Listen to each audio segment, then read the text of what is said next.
On va analyser une action française qui a l'un des plus gros rendements en dividendes et une croissance juste exceptionnelle sur les 5 dernières années. On va voir si elle n'est pas surévaluée à l'heure actuelle et voir aussi si c'est une action de qualité. On se retrouve directement sur mon écran. Du coup, comme tu l'auras compris, on va analyser l'action AXA, donc dans le secteur des assurances, notamment qui exerce en France et un petit peu partout. Donc, premier point, en fait, c'est les points importants. C'est un peu comment se répartissent les ventes chez AXA. On voit qu'il y a majoritairement en France à hauteur de 29%, l'Allemagne à 11%, Royaume-Uni, Suisse, Japon, international, Italie, Belgique, et qui vend différents contrats du coup d'assurance à la fois sur les dommages, la retraite, la santé et même la gestion d'actifs. Donc l'avantage là-dessus, c'est qu'on peut savoir que AXA du coup a vraiment un point de vente extrêmement diversifié. Elle n'est pas concentrée sur un seul segment et un seul pays, ça c'est très intéressant pour être sûr que l'action et l'entreprise soient un minimum solide. On va maintenant voir aussi AXA à l'heure actuelle. On voit que c'est un ratio cours-bénéfice assez intéressant de 11 fois en fait les bénéfices de l'entreprise. C'est surtout d'ailleurs un cours qui est assez plus haut depuis les 52 dernières semaines. Comme on peut le voir depuis à peu près avril 2020,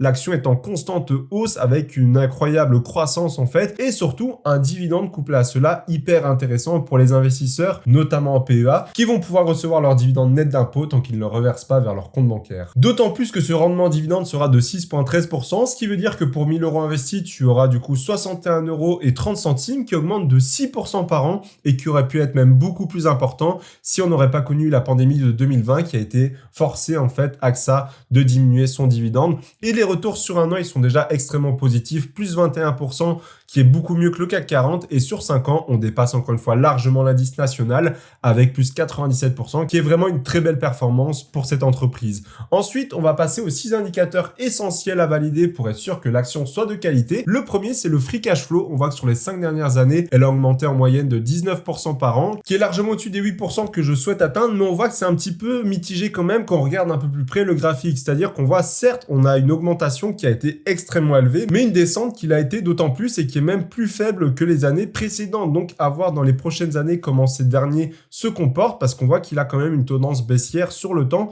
ce qui n'est pas forcément bon signe. Le deuxième ratio sera simplement en fait le chiffre d'affaires et sa croissance sur les 5 dernières années. Et bien là malheureusement c'est la première entreprise que j'analyse qui a un chiffre d'affaires moyen de moins 2%, donc dans le négatif par année. Et là où je veux qu'il dépasse les 10% par an, on en est extrêmement loin. Malheureusement on voit qu'AXA en fait est cyclique évidemment, mais surtout qu'il stabilise son chiffre d'affaires au lieu de l'augmenter. Et si je ne dis pas de bêtises, les chiffres pour AXA en 2023 sont quasiment identiques à 2022. Donc on a un chiffre d'affaires qui est vraiment très stable. D'une part, ça peut être bénéfique, ça veut dire que l'entreprise a quand même une base de clients régulière et arrive quand même à dégager du chiffre d'affaires, mais n'arrive pas forcément à le faire croître suffisamment à mon goût. On va maintenant passer au free cash flow sur payout ratio pour être sûr en fait que le dividende soit maintenable dans le temps, sachant que c'est un très gros rendement en dividende. Et bien là, il est largement en dessous de l'indicateur de 70% que je vise. On est à 47% et même dans les dernières années, on n'a pas dépassé les 55%, donc c'est un très très bon signe. Ensuite, on va passer au free cash flow par action classique. Et bien là, malheureusement, on est quasiment à 0% par an,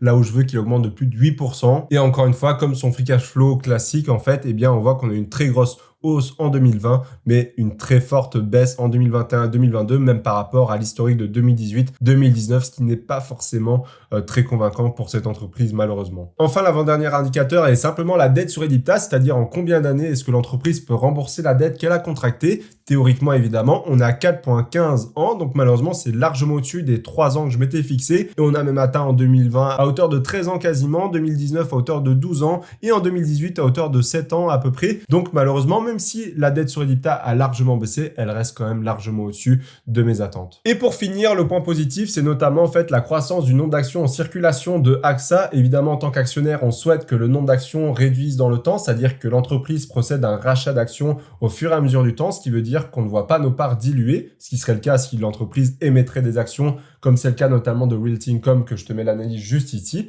que tu comprendras pourquoi est-ce que eux ils font ça. Mais il faut prendre en compte que du coup, l'action AXA, en fait, et notamment sa croissance en termes de parts sur la bourse, baisse de 0,89% par an, là où je veux qu'elle soit de 0% grand maximum. Donc en résumé, la qualité de l'action AXA, elle est quand même assez mitigée. On a 3 indicateurs dans le vert, 3 dans le rouge. Notamment les principaux indicateurs à regarder dans le temps sera la croissance annuelle du chiffre d'affaires qui restera stable malheureusement, une dette sur EBITDA qu'il faudrait qu'il continue de baisser comme on l'a vu par le passé, et surtout un free cash flow sur action qui soit plus important dans le temps et dans les années à venir. Et maintenant, on va analyser en direct si l'action AXA est sur ou sous-évaluée et à quel prix est-ce qu'il faudrait l'acheter acheter potentiellement à l'heure actuelle. Donc comme tu le sais, tu peux retrouver ce tableau totalement gratuitement directement dans la description afin de faire toi aussi tes analyses de tes propres actions. Du coup, on va directement se retrouver avec la Graham Intrinsic Value, la revisitée et la classique comme tu as l'habitude. J'ai pris une croissance annuelle projetée de l'entreprise AXA de 5 et enfin un rendement AAA annuel du coup et actuel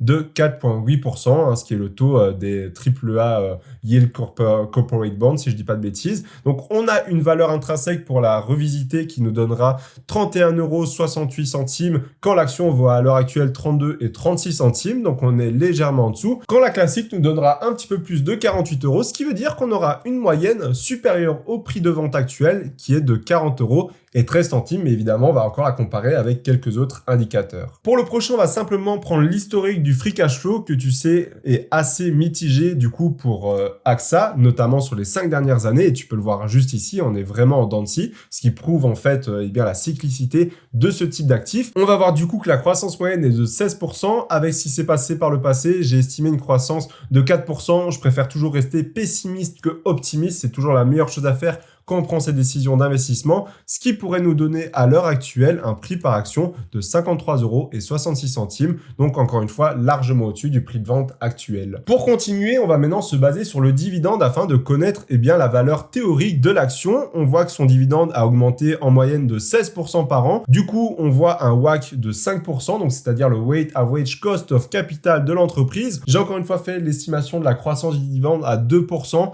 Je trouve que c'est quand même très intéressant parce qu'on a quand même à la fois beaucoup d'espace sur le free cash flow, sur payout ratio, mais en même temps, il ne faut pas oublier que le free cash flow a quand même énormément baissé et le free cash flow par action n'augmente pas tellement. On est à 0% par an sur les 5 dernières années. Donc, il faut prendre en compte également cela. Et pour moi, 2% par an, c'est encore une fois largement réalisable par AXA et c'est encore une fois un scénario plutôt pessimiste. Donc, on aurait une valeur intrinsèque totale de 52,36 €. C'est normal, 600 $, mais ça devait être en euros. Ne t'en fais pas. Et enfin, on va simplement comparer AXA avec ses concurrents directs par rapport à leur ratio court-bénéfice en multipliant du coup par le bénéfice par action de AXA qui est de 2,88 €. Donc on a pris évidemment Allianz qui est son concurrent direct allemand, BNP Paribas et American International Group. Afin de nous donner un PER médian et moyen, je me suis basé encore une fois sur le PER médian pour nous donner 32,90 €. Donc si on fait la moyenne de ces 4 indicateurs, on voit que le prix moyen de AXA nous reviendrait et la valeur intrinsèque serait de 44,76 € quand le prix actuel serait de 32,36 centimes. Donc encore une fois, ça veut dire que l'action est potentiellement sous-évaluée. Évidemment, ce n'est que des maths